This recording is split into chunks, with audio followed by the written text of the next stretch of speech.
د غزني د پوهنې ریاست له لوري د اسلامي زده کړو امریت اړوند د خامس او مافوق ثانوي زده کړو ګډه ازموینه پیل شوه.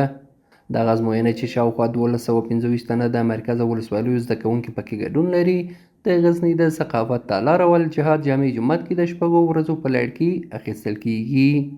د مسؤلینو په وینا د دغه ازموینې موخه د طالب العلمانو د زده کړو ارزونه او د دوی د علمي سوي تثبیت دی.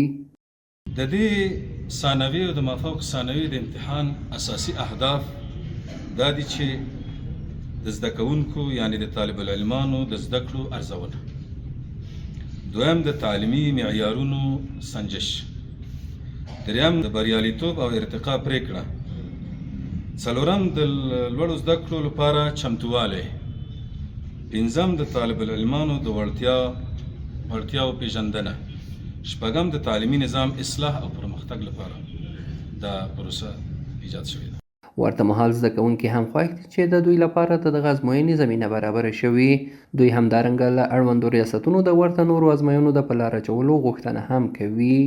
دا تقریبا د امتحان لپاره ډېر زیات خوشحاله یو. د امارت منندوی یو چې موږ څخه د امتحانونه واخلي. دا امتحانونه له موږ څخه د ډېرو ګټو لپاره ده.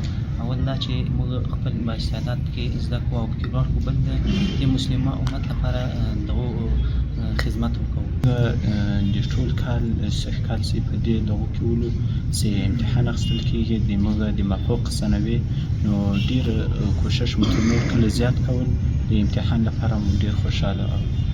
د مسؤلینو په وینا یاد ازموینه په معیاري بڼه په لار اچول شوې او د شفافیت لپاره یې ځانګړي تدابیر نیول شوي څو زده کوونکي وکولی شي په یوه عادلانه چاپیریال کې خپل استعدادونه وښیي.